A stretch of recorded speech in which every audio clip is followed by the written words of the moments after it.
April 29th, 1945, 7:30 in the morning. The sky over Bavaria was a flat, heavy gray. A biting wind moved through the trees. Soldiers from the United States 45th Infantry Division, known as the Thunderbirds, moved toward a massive fenced complex near Munich. Their intelligence was vague. They expected to find a supply depot or perhaps a hidden munitions factory. Instead, they were walking into the center of a nightmare. The unit reached a set of rusted railroad tracks just outside the perimeter. A train sat on the rails. 39 wooden cattle cars stood in a line. No steam came from the engine. No guards were in sight. The forest around them was silent. The soldiers moved closer to the tracks. The air changed. First, there was a faint metallic scent. Then, a thick wall of rot hit them. A young lieutenant reached for the sliding door of the lead car and pulled it open. He took one look and screamed. The footage from that day shows what he saw. Inside the car, thousands of bodies were piled to the ceiling. Men, women, and children were stacked like dry timber. They were skin and bone. These people had been left in the sun and the cold for weeks without food or water. There were no survivors in the first car. The vet, April 29th, 1945. One soldier, a 19-year-old from Oklahoma, sat in the snow and wept. Next to him, another soldier vomited. For the rest of the unit, the grief transformed into a different emotion. Rage. It was a cold, physical, shaking anger. The men looked toward the SS watchtowers. They gripped their M1 Garand rifles. In that moment, the rules of war ceased to exist. The Geneva Convention was a piece of paper.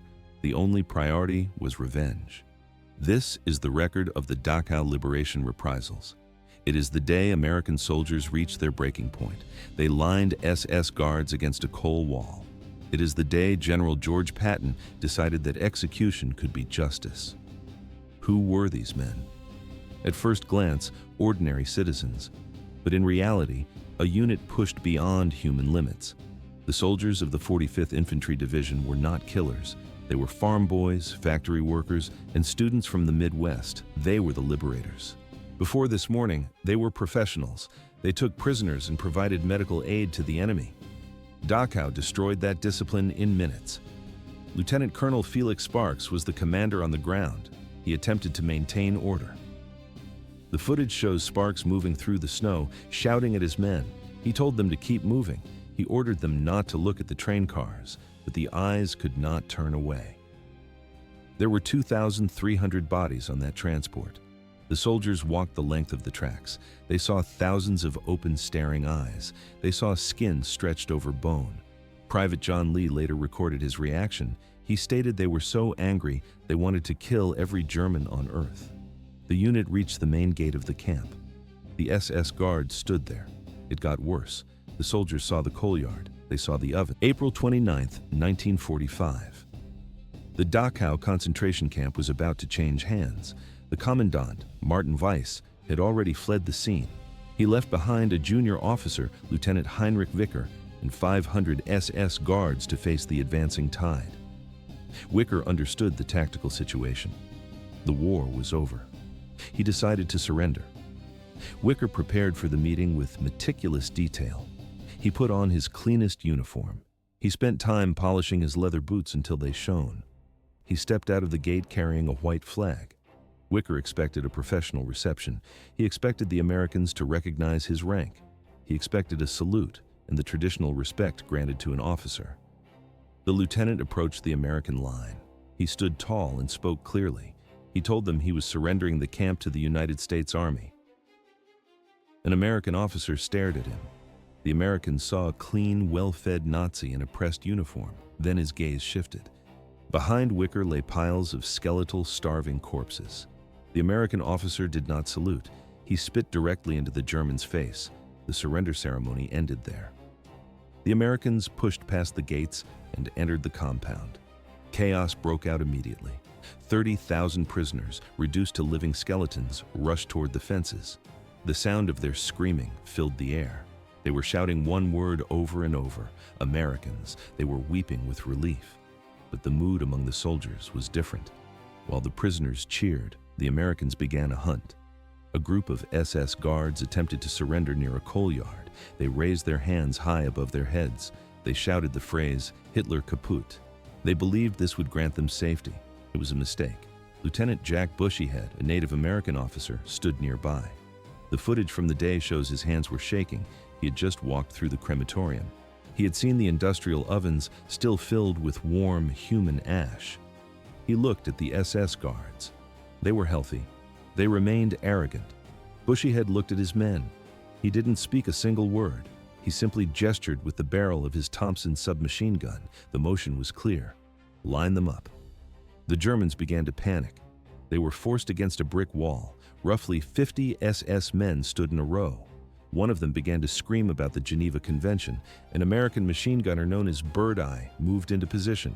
He set up a .30 caliber machine gun on its tripod. There was a distinct sound of heavy metal clicking as he readied the weapon. He looked at the lieutenant. Events accelerated. There was no turning back.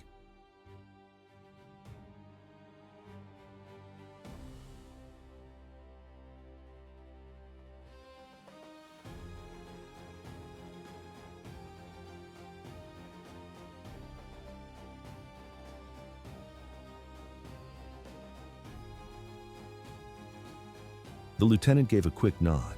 Immediately, a massive burst of machine gun fire erupted. The sound was deafening. Screams followed. The shooting lasted for exactly 10 seconds. When the smoke finally cleared, the SS guards were scattered across the ground. Most lay still. A few bodies were still twitching. The snow under them was no longer white. It was black with coal dust and stained deep red with blood. Lieutenant Colonel Sparks heard the sudden roar of the weapons. He ran toward the sound. He arrived to see his own men still firing into the pile of corpses. Sparks pulled his Colt pistol and fired a single shot into the air. The crack of the handgun signaled a halt. "Stop it!" he screamed at the top of his lungs. "What the hell are you doing?" he shouted. The gunner turned his head. His eyes were blank and glazed. He showed no regret for the massacre. Instead, he was sobbing. "Colonel, they deserved it," he cried. This was not an isolated event. Similar scenes were unfolding across the entire camp. At Tower B, the SS guards attempted to surrender. They climbed down the wooden ladder with their hands raised high. The American soldiers did not wait for them to reach the ground. They opened fire immediately. The guards were shot off the ladder one by one. Their bodies plummeted into the deep moat below. The Americans moved to the edge of the stone wall. They looked down into the water. They did not stop. They emptied their remaining magazines into the floating bodies to ensure no one survived. One soldier later wrote a letter home about that afternoon. "It was not war. It was an execution," he stated. After seeing the boxcars full of bodies, he no longer viewed the guards as human beings. But the Americans were not the only ones seeking blood. The prisoners were also moving. The victims were becoming the executioners. Thus, the cycle of violence shifted.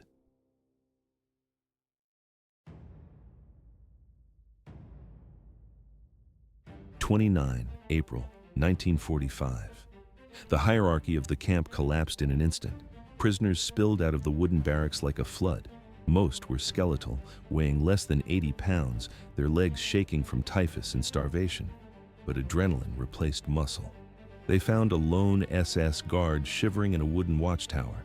They dragged him down the ladder and onto the gravel. They had no pistols or rifles. They carried rusted shovels. They gripped heavy wooden sticks.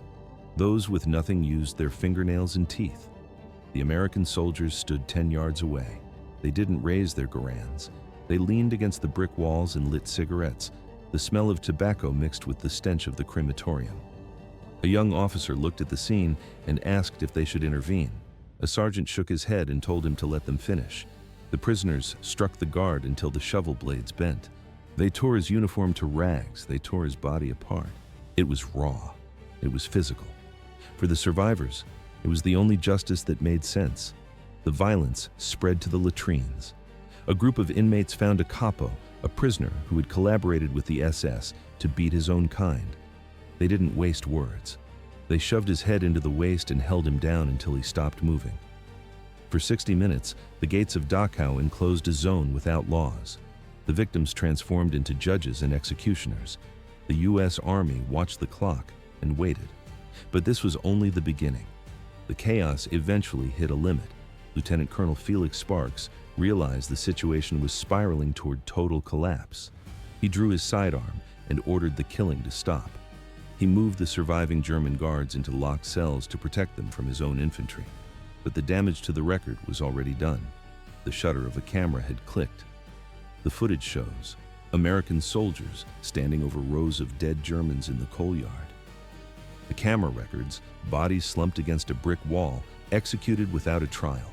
This was the Yard Massacre. Within 3 days, an investigative team arrived. Lieutenant Colonel Joseph Whitaker led the inquiry. He didn't look for heroes. General Patton gripped the paper in his hand. He looked at the photographs spread across his desk. Black and white images of executed SS guards, grainy shots of the death train outside Dachau. Patton was a man of the book. He demanded polished boots and perfect salutes. He punished men for the smallest infractions. But this report described something else. Patton looked at the evidence of the massacre and saw the faces of his men. He had seen the camp. He knew the SS were not soldiers. He called them the slime of the earth. He summoned the investigating officer to his office. The general held up the folder. He asked what this garbage was. The officer stood at attention.